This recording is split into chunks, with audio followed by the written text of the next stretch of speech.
Hello and welcome to the first big game preview podcast of the 2025 Guinness Men's Six Nations Championship as Ireland and England lock horns in a massive opening round fixture.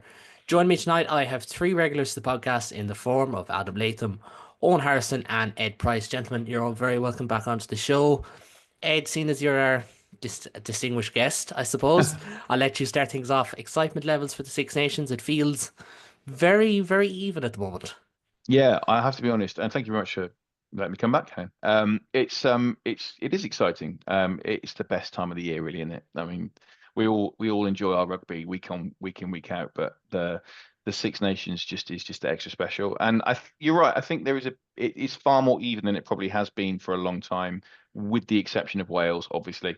But I think everyone else pretty much you could see Italy maybe surprising a few. England have got the ability to probably win every game, but equally could lose three or four. So, and then Ireland and France have got that ability to go Grand Slam, or it could go horribly wrong. You never know. And I think the fact that we've got so many good teams now in the Six Nations, it makes it extra exciting. Oh, and I know you'll have covered the Six Nations this week on the Provincial State of Mind podcast. And look, I know you also had to talk about all the other bits like Peppa Pig and dragons and so on and so forth for anyone who didn't hear it. But as we kind of alluded there, the Six Nations does feel wide open this year. I think it was Tom English who said he was ready to come onto the BBC pod and talk about Scotland's hopes, and then he got the Tui Pilato news. And there's kind of that with everyone. Penno has been injured. England have a few injuries. Obviously, Tyke Furlong out for Ireland. It just feels like everyone is at a very similar level, but also at the same time, we don't really know where anyone is at, bar Wales, but that's different. I think that's it. Well, first of all, actually, thanks for having me on again. But I think there's a story with every country in this. So obviously, with Wales, you're looking at sort of the are things really as bad as they're made out to be? Is there any glimmer of hope that can come from the tournament for them? You've got Italy who are on what I see is a sort of a sort of a rise at the moment, and I think could this be the tournament where they maybe scrape a couple of wins out of it? You've got Scotland, who I think came in on a high, but there's a couple of injuries, not just to Peluta there. I think there's a couple of others in depth chart that a couple of injuries could really affect them badly. You've got, can England turn a corner? Are Ireland on a downturn? And then the everlasting question, which is which France will turn up. Um, so it's setting itself up, and hopefully it'll be more interesting than the Netflix drama. I mean, that wouldn't be too hard, to be quite honest. I haven't Hey, seen it yet, but I, I just tuned in and everyone said no. Adam, I'll bring you in here.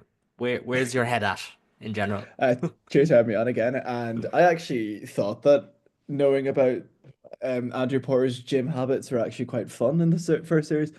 Um, I but think I think Andrew Porter, to his credit, was the anomaly. He was he the was interesting one of that series. his interview was very interesting. I do have a lot of time for Porter. But my thoughts going into this Six Nations is, yeah, it's very open. Very open. We're talking like Wales are going to be rubbish. They probably will be, but this is like sort of like giving me, remember the Jam Slam era, like 2019 when everyone was sort of pulling them down. Like it takes one stupid result against France tomorrow, and then we're talking about a completely different tournament. But that's the thing. I don't remember Six Nations. Well, I think it's one of the beauty of the Six Nations where every result is going to matter. England v Ireland on Saturday. Whoever wins that is going to be the next rivals to face France. Either way, like if France get beat by England, we beat England, for example. There's going to be something in that of a title race. It's going to be very interesting. Ireland under new coaching. Well, it's not really new coaching, is it? But under Easterby, but which is just Andy Farrell, diet Andy Farrell. Um, but yeah, I'm gonna really enjoy this Six Nations. I think it's gonna be an interesting one. I hope Italy pull through a couple of wins, not against us, but like I think it's England are the only ones that they haven't beat in the no offense, Ed, but they're the only ones that they haven't beat in the Six Nations era. So it'd be that's probably what they'd be licking their lips at, depending on where England's form is.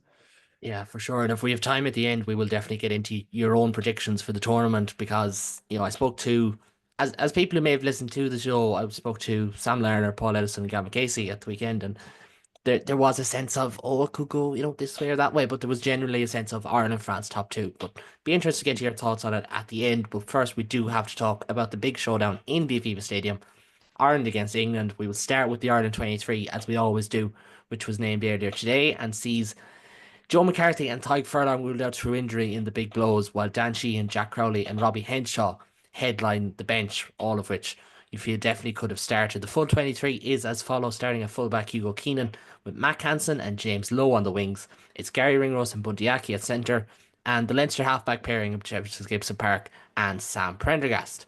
The front row sees Andrew Porter packed down alongside Ronan Keller and Finlay Bealham.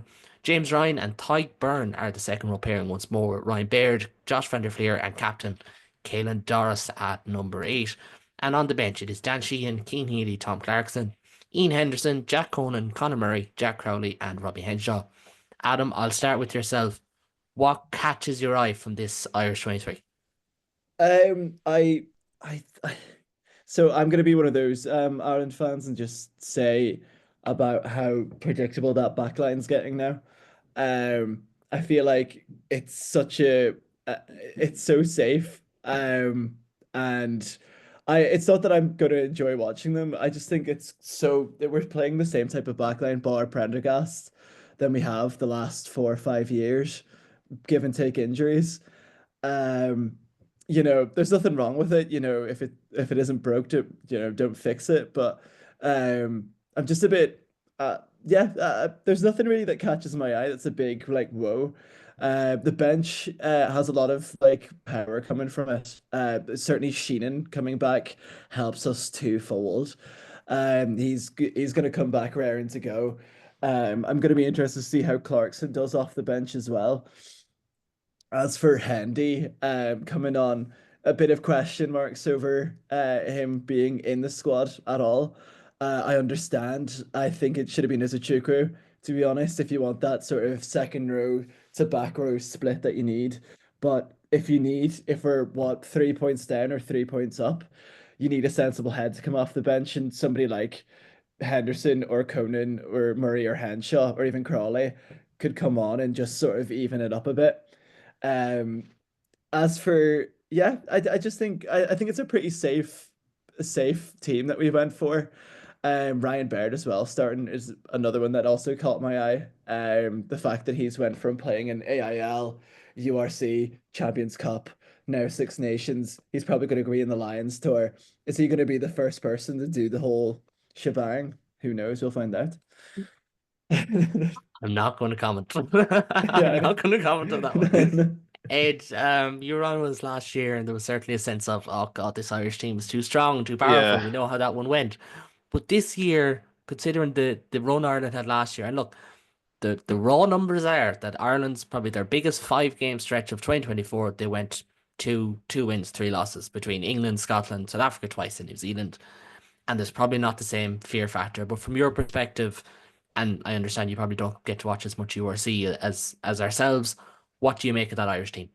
I mean, I think Adam's correct in saying it's a safe choice, but then equally, as we said, you look at that 23, and it's hard to pick holes in it. And you saying about the fear factor going, sort of. I think we'll be honest about it. England played out their skins last year in the Six Nations to get that win, and I think probably Ireland did everything they possibly could to snatch it.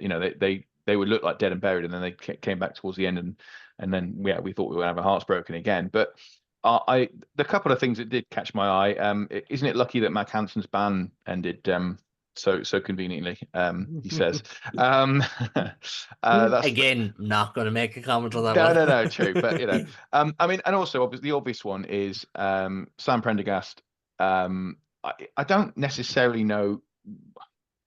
Obviously, we saw him against Bristol, and he was pretty imperious, to be honest. And he did look a level above everyone else on the pitch at times. I just think I don't really know what like Jack Crowley did wrong, so to speak. I think he was. I think he's been playing pretty well and pretty comfortably. And yeah, I don't know. I think it's again. This is probably from an English point of view. We don't get to see him as much, so you may have a better view on that. Could I ask something, Ed? Yeah. Yeah, sure. Is this giving sort of like when Marcus Smith first broke in with George Ford? It's sort of like the Irish equivalent of that at the minute. That's what I feel as an I Ulster think the fan. ironic part is there though in terms of player comps. Prendergast is Ford and Crowley is more like Yeah. Smith. I think that's the ironic Yeah, part. But well, it is yeah, a well, fair, it's sort of like you that know, sort of, yeah. yeah. Go on, Yeah, your thoughts, Ed. I was going to say, I think I understand the Prendergast decision from a style of play point of view, and I think he offers probably more control. And I just think he does look in the very short periods of time I've seen him play, he does look ironically a more mature 10. That just, I don't know if that makes sense to you. That's kind of how I view it. And I don't know. And then when you've got someone like Jameson Gibson Park on your inside on your 9, it does generally make you look quite good. Although again, interestingly, in the autumn, I thought he was average compared to his previous form. I think if he can get back to his top form, Ireland are going to tick very, very well. And the only other thing, just to finish off on, is, and I kind of joked about this, I think last year as well, is that the scrum in the Irish scrum and the Irish front row, it very much depends on if the referee decides to do what I would call the English interpretation, Ireland are in trouble because they gave a lot of penalties away whenever an English ref them. But if Benno decides to go full on French, or standard Southern Hemisphere refereeing on the scrumming, you'll probably get away with blue murder and you'll be fine. But I do think that's possibly an issue. So yeah, I'd be interested to see how that goes, and I'll come on to what I think about the England scrum later, and where I think that might be equally the big problem for England. And there is a lot to discuss, and I did a long analysis piece that I will link down below, and I didn't even touch the scrum because the scrum is a minefield in this day and age. And I know, the likes of your cell phone would probably feel like, we've kind of regressed in terms of how we look as the scrum as a global game in terms of how we perceive it and so on. But even line out is going to be so important. Maybe that's why Baird got in there. I think you'll touch on that in a few minutes on. The halfback pairing is certainly the big one. And I know, Ed, you're not in Irish online forums or anything like that. I sincerely hope you're not, as much as anything No. else. I did do the stupid thing of going down the rabbit hole of the GA catfish, but that's a whole other story. Oh, jeez. We're gonna bookmark that. We're gonna come back to that one a little bit later on. That's fine. No worries at all. The whole 10 debate has just become a culture war, and like it's insane. And like on a human level, I actually feel sorry for both the lads because it's unfair. Like it's pure, like Ireland could have a serious debate about 9, about 15, about centre, about maybe not hooker, but second row, back row, so many positions, but it's not sexy. So we talk about the 10 debate and it is just nauseating and you end up feeling like Frank Grimes, and everyone knows maturing is realizing that Frank Grimes was right in that Simpsons episode. He was not the one wrong. But like again, as I said, there's so many big decisions here, and it feels like Ireland. Yes, it's a safe choice. I don't think anyone can disagree with that from Adam. I think it's a safe choice. But at the same time, if you go through it one by one, you've Mac Hansen there, who his form hasn't been as good. James Lowe is just back from injury. A lot of people would have expected to see Robbie Henshaw starting this one, for instance. Obviously, 9 and 10. Keller has done well to his credit. Furlong is always a big loss when he's not there. The Baird one, again, as we said, is a big call. From your perception, those big decisions, why do you think Ireland have gone with, say, Ringrose, Baird, Prendergast, so on and so forth? And how do you think it impacts how Ireland are going to go about this game? Well, I think first of all, I think you look at what Easterby and Farrell do, and like I've talked about this before. The biggest problem that international coaches face is they don't have time with the players, so it's hard to build that cohesion with it. So one of the easiest ways to do it is just to bring in pairings, to bring in known combinations, and Ireland have done this on a massive scale by using one of the best teams in Europe, in Leinster. And that makes perfect sense. I think you also look at it, you look at Farrell and by default Easterby, they are very loyal. What happens in the URC, what happens in the Champions Cup, what happens generally within the provinces matters little. What matters is once you get into camp, are you able to perform within the high performance center? Are you able to perform there and perform for Farrell? And if you do, he will be loyal to you pretty much till the end. And I think you see that Mac Hansen has no form. He's just coming back from being banned. You look at Gary Ringrose is in ahead of Henshaw. I think that's pretty much a 50-50. But for me, I think they've walked into one positive, which is Joe McCarthy getting injured. Because I think by default, with him being out, it fixes a lot of the line out issues. Because with that pack build with McCarthy in there, he's not a primary line out jumper. So you were struggling to try and shoehorn Tyke Byrne in at 6 or someone else in there.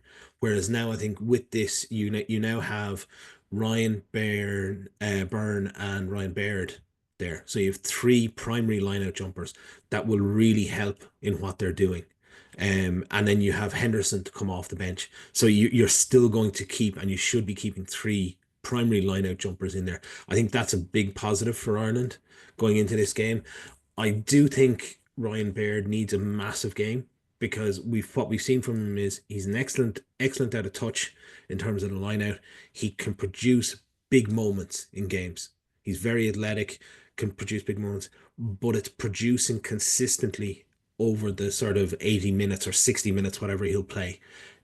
That's going to be the test for him. Can he get involved and stop them all? Can he get in and do the dark stuff? Can he make sure that his ruck work is of sufficient quality, particularly if he's going to play that wide role? Because I think that's going to be the real battle once you look at that English back row, and as we will do in a while. If you don't mind, on it's probably that question about the wide role is probably an interesting one because when Ireland started Cormac Zuchuku against Fiji, he played a lot further in field.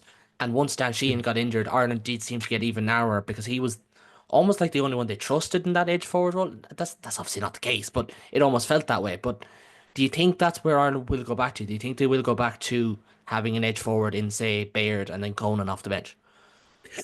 I don't know whether he'll play out that far wide as we would have seen. I think they're going to use Dan Sheehan off the bench more so to do that. I think for Ireland, they like that player. Originally, it would have been Dan Sheehan and Peter O'Mahony, and you could play that wide role really well. O'Mahony's ruck work is top level. Dan Sheehan is effectively you're playing a fourth flanker within that team, and I think that allowed them to do it. They don't have the build that they want there. And that'd be a big problem for me.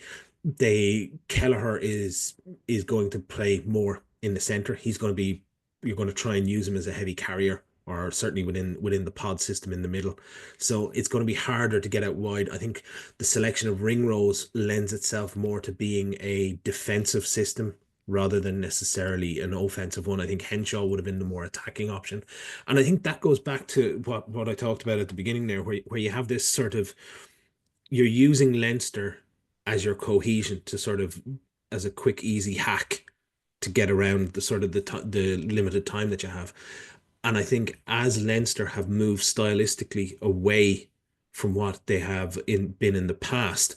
So if you look at the two styles, Ireland love to play a short passing game and they try to compress the defence, narrow it in the pitch to create the space out wide with those short passing, with the pods, the pullback balls. That's what they're looking to do. They're looking to commit men and bring it in. Leinster have gone so far away from that at the moment. They're a completely off-ball team. They don't want the ball. They want to kick the ball to you. They want to chase you down. They want to compete at the breakdown. They want to force penalties. They want to get access into the 22. Ireland's problem is there's a couple of them. Number one, that's gone so far away. How can they switch very easily to it? Or do Ireland now change their tactics? And I think that's one of the big things they have to look at.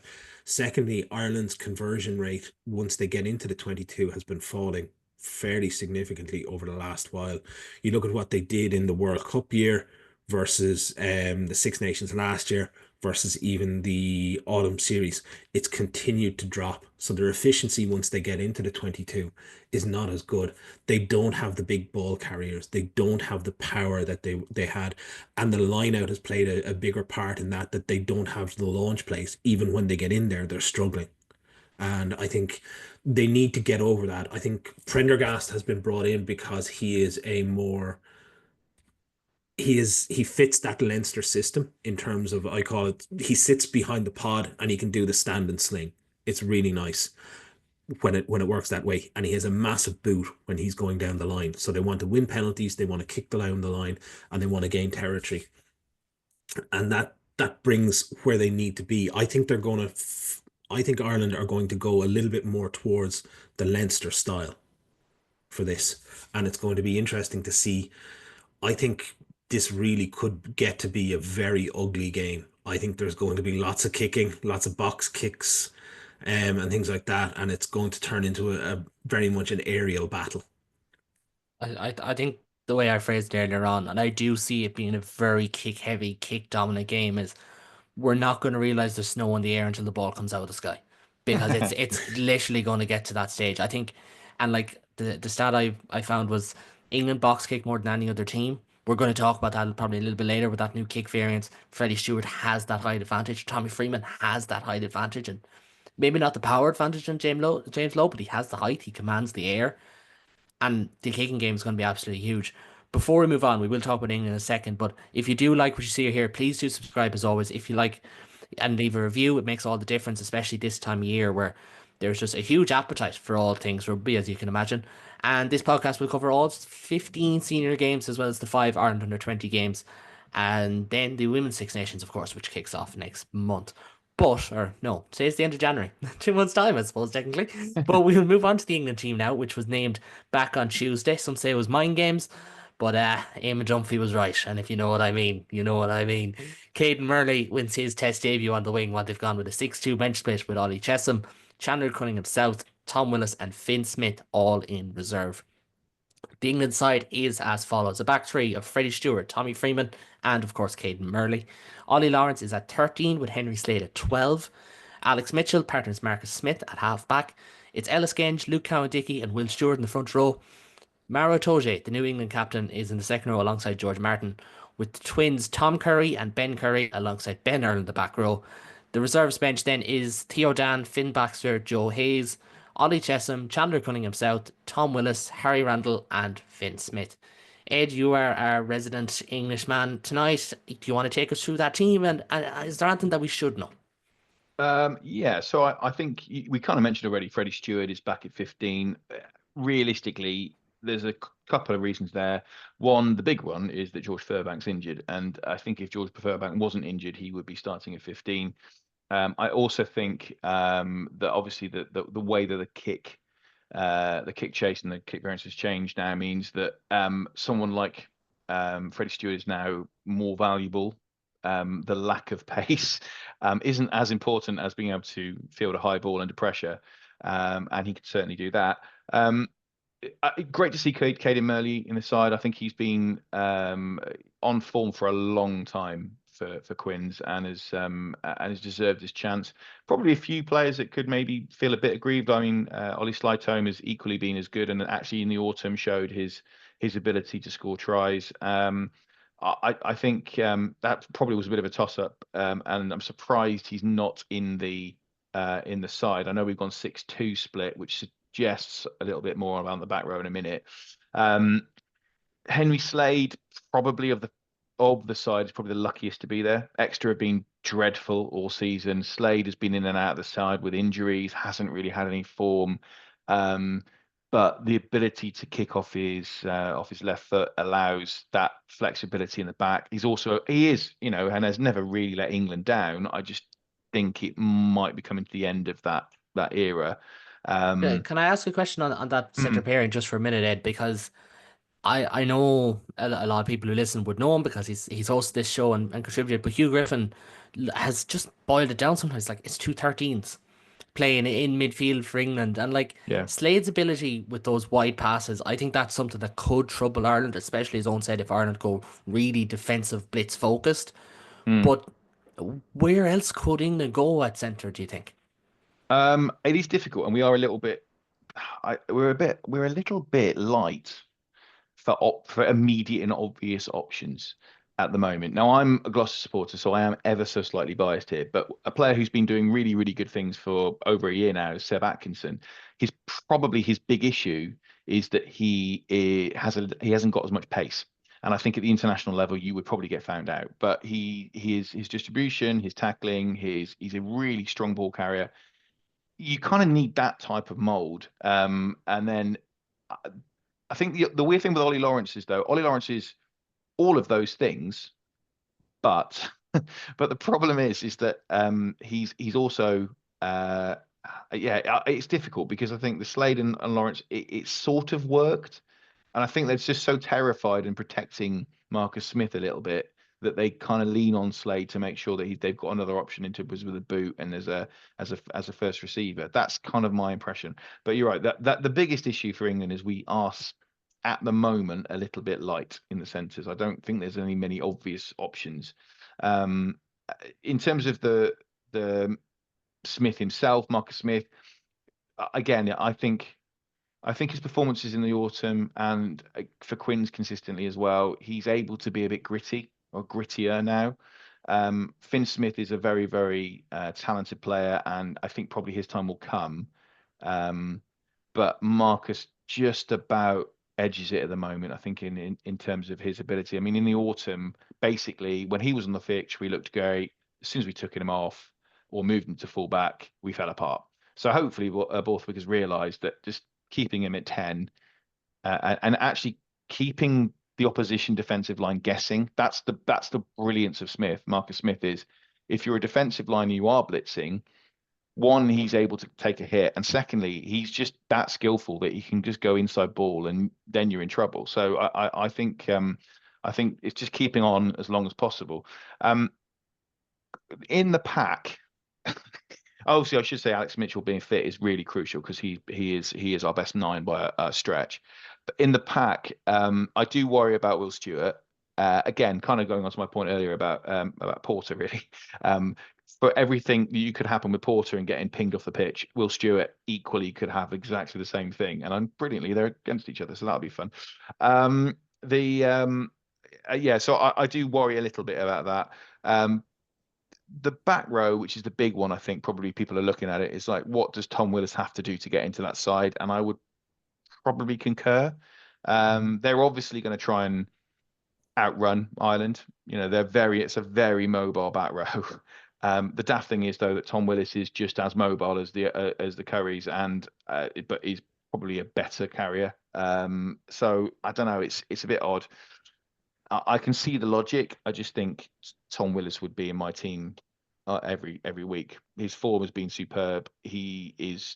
Looks to be just starting to sort of get better and better and better. And I wouldn't be surprised if he's in and around the islands. Sorry, the islands. That's me thinking of Farrell.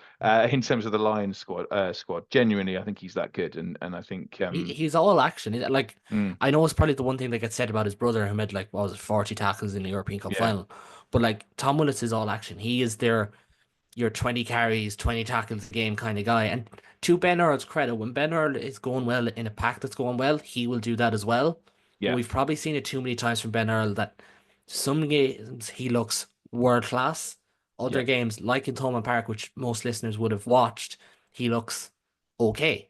And I think mm, it's a very fair comp. But to be fair, and Owen would probably agree with me on this one, I think going with the two Currys is probably a way of negating Ireland. yeah. Stand I off, agree. just make your hits. England only missed 18 tackles in the fixture last year. I think they're 100% saying if we have the same level of rigidity, we can win this game. Yeah, and I mean the other one I should say as well is the other player probably from an international point of view who could feel a bit hard down by is Chandler Cunningham South, but from a Premiership form point of view, he has slipped off a little bit, and I don't.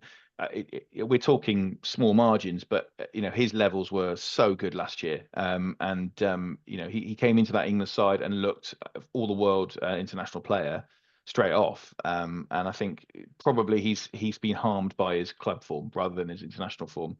The only other player I'd probably say, yeah, Luke Cowan-Dickie, equally lucky to be starting Exeter have been dreadful. He's been poor. And I actually prefer Theo Dan. I think Theo Dan should be a starter anyway. One of the reasons why Jamie George is no longer captain is because Theo Dan probably, if we're being honest, by the end of the Six Nations will be the England #1 hooker. There's a few players we're probably a bit unlucky to not have as part of, as a Furbank, I should say, would have been absolute certainty to start. There's a few I think you could probably make cases for here and there, but overall, it's an England team that's going to be in the Borthwick mould. We mentioned the kicking earlier, and God, that worries me, because if we play that style of rugby, we're more likely to get beaten. I think if we try and play the attacking style of rugby, if you watch the Premiership, I know not everyone may get a chance to watch it, but the top teams in the Premiership this year, and I'm really happy to say Gloucester in the top 3, we're all playing expansive, exciting, attacking rugby. And the kick, ironically, the Leinster's moved to being a more kick-based, kick-chase type of game, which is probably what you'd maybe look at, say, Saracens from a few years ago. Is almost seemed to be the way out in terms of that's on its way out as a style of rugby that's being seen. So that is interesting. I think if England can play an expansive attacking style of rugby on Saturday, it might catch Ireland out. However, we have also an amazing ability to drop the ball. And so I can kind of understand then equally if Borthwick goes, you know what, I just after we drop the ball 27 times, we'll just kick it away. It's easier.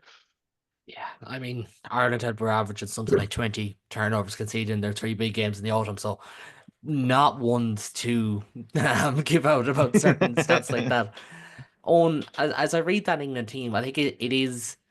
I don't want to say clear. I don't want to talk down, but I think you can see what they're going to try and do. I think you got Freeman and Stewart, kick chase. Mitchell very good at box kicks. Curry and Earl, patience is big.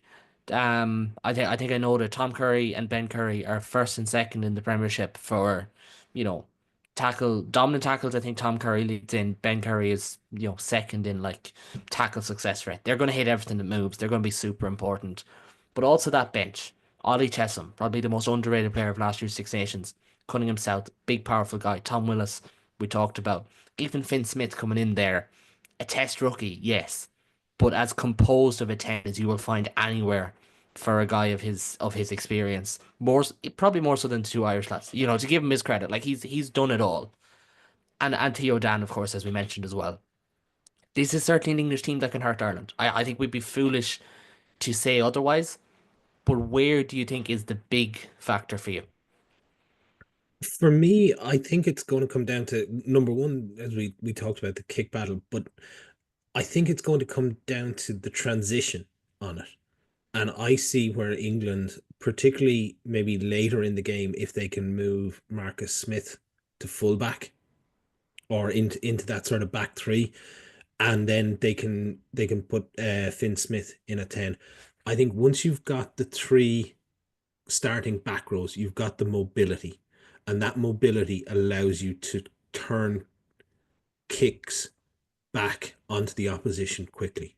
You look at what Ireland like to do once the ball is kicked to them. They like to get the ball out. You'll either see Hugo Keenan look to reset it with a ruck, or sometimes you look to see it go wide, and it's the likes of James Lowe will kick long down the line.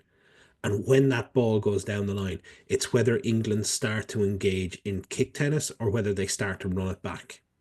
And I think if they're starting to run it back and they can find the open field, they have certain players in there. And I think you talked about 213s. You're talking essentially about, 2 guys who are comfortable at handling the ball. I think you've got the pace in Murley there. You've got Freeman. Stewart, I think, has his advantage in the kick game again. It's that, once the escorting laws got changed, having someone who is that big not only helps in terms of the air, but it helps in terms once they come down in being able to wait and sort of stay there and wait for the support to come and secure that ball. And that's a big thing there. I think with the 3 back rowers that they're starting, I think England will look particularly in the outside channels the edge as edge forwards, they'll look to go out there, and I can see them competing at ruck time out there. I don't think they're necessarily going to chase in the middle. I think defensively they're also maybe going to alter what they did from the autumn. I don't think they're going to come with that really sort of hard blitz. I think you'll see some line speed coming on it, but I think they'll have learned from what Australia did to Ireland. They will just flood the passing channels, and you've got the mobility in the back row again to get in there and just disrupt it. I think that the target for, if I'm sitting there as the England defence coach, my target is isolate Prendergast. Make him do something with the ball. He is not physically at the same level as, say, the likes of Crowley or even Ross Byrne or those guys who can mind themselves. You will see him throwing risky passes because he doesn't want to get caught, because he knows he's going to get turned over. And I think England can target him. You isolate him with that. I think you could try and catch him in the backfield as well. And again, it's going to come a lot down to that. It's going to be a lot of kicking, but it's going to be who makes the best decisions off that and who can make the best attacks from it. As regards the scrum, I take what Ed is saying, and it may come down to who has the best gimmicks. The other one that I would say is Ireland are going to want to keep their two starting props on for about 70 minutes. Yeah. They don't trust the bench. Cian Healy is, my God, if he gets into double, if he gets above 10 minutes, it's a big day at this point. We've said this before, and like I don't want anyone to think that we're discrediting Cian Healy's achievements as a player, but like it is literally for Ireland. How long does Andrew Porter play? It's never about how good he plays. Like it's how long he plays, because his ability to go 70 minutes as a prop and as a powerful loose head prop is it's his X. Like I know it's a cliche term, but it's his X factor, isn't it? Just to quickly add as well, and I take your point there, Owen, about the benches. In Finn Baxter and Joe Hayes, England have got props that have got a bit of a little bit more about them, and they're relatively. I mean, well, maybe not Joe Hayes, but they're a little bit younger, and they can cope with coming on for 30, 40 minutes even if they needed to. I think For that's sure. it. It's interesting though, the way that I think England are starting mobile, but potentially looking to bulk up towards the end, Yeah. off the bench, and whether that will work out to whose benefit. I'm struggling to see it at the moment in terms of who'll take it. I think there's a lot of 50-50 calls in it. And I think I said um another on another podcast, like I see this as a huge sliding door moment for both teams in terms of this. If Ireland win with Prendergast there, it develops that, it sets the standard. They're building up. They've got France at home is probably their biggest game, and that leads towards the slam. England lose, and it becomes Borthwick. All the questions are still over him, and he's under huge pressure. But if you flip that round, if Borthwick wins, and this becomes a thing, he's got France at home. He can suddenly start building towards that, and suddenly there's real questions coming out of that Ireland team. Is it too old, or in certain places are they looking to freshen it up? What's really happening behind the scenes on it? Is it becoming too Leinster dominated? Do they have the real players to close this out? And like there's so many questions and so many things that can come out of this that may come down to literally just a bounce of a ball. And I think you touched it there in your second or third last point. How this game finishes. Because I've said it for a while. I think Ireland have got away with the fact that they just have a lot of very, very good players who have an insane ability to go 80 minutes. But their bench work has not been stellar. I think the Australia game probably booked that trend where Henderson, O'Mahony, Casey, Crowley came off the bench and were super. Absolutely super. Even Gus McCarthy, to his credit, on him, his second test cap. England are going to look, you would assume, and bring on the power and probably narrow the game even more off the bench, with the exception of probably Marcus Smith, who will probably end up going to 15. And if I was to guess, I would assume Freddie Stewart goes to the wing. And I think they'll still kick heavy, but they will have that chance to chase it with Smith at 15. That'll be their thinking. They're going to go powerful. And I think they will have taken a leaf out of Australia's playbook, where Australia probably went lighter. They went all in on a heavy starting team, tried to suffocate Ireland, which they did, and they did really well. But then as the game wore on, Ireland started to win more of those collisions. I think Ireland were also spooked by that game. And I think that's why you see Sheehan and Henshaw and Conan and Crowley all on the bench. I don't think we see all of them there if Ireland's bench work was decent. And like especially that New Yeah. Zealand game in particular, where like whatever about the individual performances, four players got less than 10 minutes. And surely the coaches looked at that and said, we got that one wrong. The Argentina game then was a different story. They rolled it on early, but no one seemed to play well. And I do think the word I used a lot on the preview show was fascinating. I think there's fascinating angles about every team. I think there is a 2019 vibe about this game where Premiership teams aren't doing that well, bar maybe one or two. Northampton being that team this time around. Likewise, kind of the Irish team, the Irish provinces. There's Ireland should win this. They don't lose at home. Ireland have only lost two home games in the Six Nations since 2013. They don't really lose at home, but England are set up. England have the tools, and eventually, like we always talk about, no matter how good or bad England are, we always say it. They do have the players there somewhere. It's just about getting them there. And like Cunningham South's a good example, or even like Henry Pollock is playing for the 20s tonight. They're good examples of this. I'm going to throw to you, Adam, with the defining question in terms of who you see winning it, why you see that team winning it, because I'm confident that we'll all go similar. That's just because of WhatsApp groups. But I'm also confident that we're all going to say a very small margin as well. So how do you see it going, Adam? I see Ireland edging it purely from a point that we've got so much experience. I think England are building towards something. They've got quite a young bench. They've got a couple of like instances of players born in like 2001, which Oh, is like imagine what how very young. a year older than me, like so, they're quite old in my books. But but I think we're gonna be more if England put on a performance. I would be very worried in terms of the future of our like Six Nations like sort of runs against England because it looks very much like Ireland are playing it safe. We're probably going to go through the general moves, the general feeling of how we play. I know that we said that we might get spooked by Australia, but something tells me about Andy Farrell being away is that we are just going to go back to this is what he would want. This is what we're going to do. And that's what this team is telling me. Even the bench, when you think about, we're talking about edge forwards. I think it's such an interesting topic because I think if Ronan Gallagher was on the bench and Sheenan was starting, you would probably have Cormac as a Joku in as that edge forward support because he's tall, he's quick, he's athletic. However, you want more of Ian Henderson for, as Owen said, the line out reasons. Um, I think it's all very calculated, bar the loose head prop, which is just we surely have someone. Like it really bothers me. Um, we surely have somebody that will come through the ranks at some point. Surely there's a Leinster conveyor belt somewhere. Like we have Eric O'Sullivan in Ulster, and he's been very hit and miss.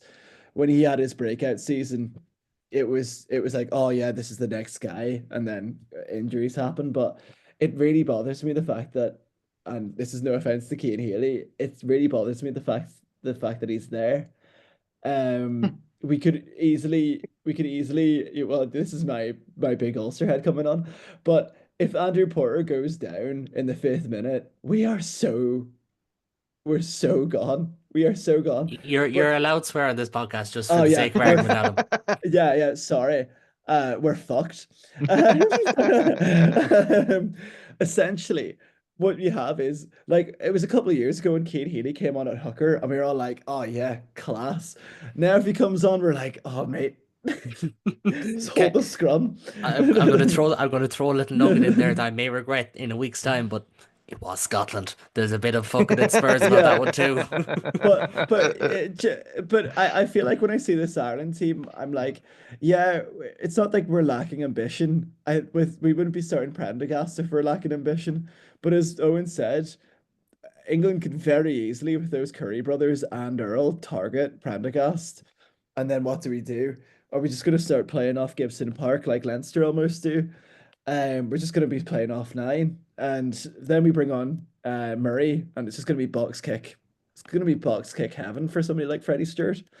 But yeah, I'd say Ireland by 3 points. I think it's going to be very close, and it's all depending on the weather as well. I'm not sure what the weather's going to be like, but if it's like rain, it's going to be like one of those kicking battles that are just one for the Yeah, books. it really could be. I had Ireland by 5. The bookies have it at 6 currently since the Ireland team was named. I think just under that would be probably the safe bet. Now, Ireland always have the ability to rack up a bit of a score, and the one point I meant to get to there is I think Bundiaki's become the key man for Ireland because I think Henry Slade can be seen as a weakness. I think if they go all in on Prendergast, which Argentina did, but didn't do very effectively, in that particular game, I think you could give space to say a Bundiaki. And look, Bundiaki's kind of like Andrew Porter. He only has maybe one bad game a season. The rest of them are all 7, 8 out of 10.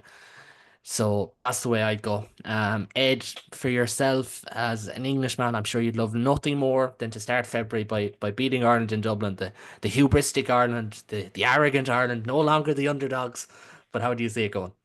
Yeah, as the arrogant Englishman, they now I have to be honest. I think I've put in the WhatsApp group. I said I do feel Ireland narrowly win, and kind of for the reasons we saw in the autumn and we've seen under Borthwick generally, England struggle in the last 10 minutes to close games out. And it wouldn't surprise me that England are leading, or it's tied, or England are leading by an narrow margin going into the last 10 minutes, and then it'll be brain farts galore, and Ireland will have a couple of penalties, and then knock it over, and it'll be you'll win by 5 or whatever. The hope I think for England is, and where I do kind of agree with Adam on this, is that England can turn it on should they need to and want to. The big thing as well, and this is something that's bugged me under both Borthwick and Eddie Jones previously, is the discipline at times is atrocious. Like, it's bad. And we kind of talk about, red cards, you talk about yellow cards, you talk about daft penalties in stupid areas, and the ones that kill you as a team are the penalties between the tens. Not really a lot of pressure, not really anything going on, and someone doesn't roll away or someone puts their hands when they shouldn't do. And I think the point about Prendergast, if we do target him, it's having the sense to go, right, make sure, first of all, everything's bending from the waist, no messing around, right? Let's take that high tackle out of it straight away. And then it's really a case of just the discipline when we've got the opportunity to kick behind, do it. When we've got the opportunity to keep the ball in hand, do it. The discipline it's not just penalties and doing stupid stuff off the ball. It's having the discipline to stick to your game plan and stick to your patterns. So my head very much is probably Ireland by about 3 or 4. Heart says England narrowly, kind of similar to maybe last year where we kind of rally and manage to get something at the end. But I mean, that would be lovely. But I'll be honest, that's probably a bit of a dream. Another Marcus Smith drop goal and a really cheesy, cringy football celebration. There we go. I mean, the one thing is, and look, I wouldn't be Marcus Smith's biggest fan. I think the Netflix documentary wouldn't have helped a lot of people in their estimation of Marcus Smith. But at the same time, it will be amazing to see how the Irish media versus the English media react if Marcus Smith comes out on top in this battle, because this is the Lions one. This is the Lions test. I don't think it's starter. I think a lot of people would say it's Finn Russell. It's Finn Russell, yeah. It's again, wait until next week. We'll see what the Irish people say about Scotland. Yeah, but true. It could be the battle for that final spot, or the 22nd spot in that team. Owen, so far we've 3 going for Ireland. Which way are you going? I'm going to go the same way, but I like the rest of you. I think it's going to be quite close. I think 4 to 5 points. I think we've talked a lot there actually in the closing about Prendergast. I think you don't, as I said, I don't think you target him when he's on the ball. I think you target those around him, and eventually you just sort of mop him up. And I think that's the way to do it rather than going out to physically target him. I do think where Ireland choose to hide him defensively could be interesting though, because I don't think you can stand him at 10 and afford to launch big runners down his channel. So are they going to push him out to the wing? Does that allow maybe someone like, Freeman or Murley the chance to get at him if they can get a good strike move off a platform? Overall, though, I think like the way I look at it is there's a lot of changing things you for that need to happen for England to win. I think you need to see a drop in the Ireland performance. I think you need to see a change in how England close out the game. You'd need to see a reversal of the Irish form and results at home. So that in itself sort of leads me to say, look, Ireland should win this, and you've got to go with that. But that's not to say it's a guarantee. I think, I can see it being rather close, and I certainly see it. I think probably less than a score. And once you're down to those sort of levels, it can come down to a bounce of a ball or a referee's interpretation. Definitely. I think it will be tight. I think it'll be the tightest game of the three this weekend, especially Friday night, to be honest. But gentlemen, my thanks very much. We were going to do predictions, but I think we all have either Ireland or France win the tournament. Spoiler, there you go. There we I think that's the general consensus. What about that's the smart Italy? money. Oh, no, sorry. I think if Italy win the championship, we will become an Italian stan page because Yeah, I would right. never stand in the way of Well, that. Anyone else I know? I know how it is getting beat by the Italians. So So do I. So I Advantage can't ever. say that. There's a Advantage lot of ever. us here with that scar. Funnily enough, not me, Gloucester's fan. We've never been beaten by an Italian side, remarkably. We've been by everybody else, but there we go. Just you wait, I'll look up Aroni or someone. It would be Aroni. And on that bombshell, that's where we're going to leave it. My thanks to Adam, to Ed, and to Owen for joining us tonight. You can watch this one on Saturday on Virgin Media 1 and ITV1 with kickoff 4:45. We will be back on Sunday afternoon with a recap of all three senior games as well as the under-20s clash, which is currently live in Cork as we speak in a gale force breeze from what I can tell. If you like what you see here, as always, please do subscribe for what is the busiest 6 weeks of the calendar year. You can subscribe on all good platforms, be it Spotify, be it Apple, be it YouTube, and so on. You can find all the links to my channels below. But for now, and as I said, we will be back on Sunday. But until next time, take it easy.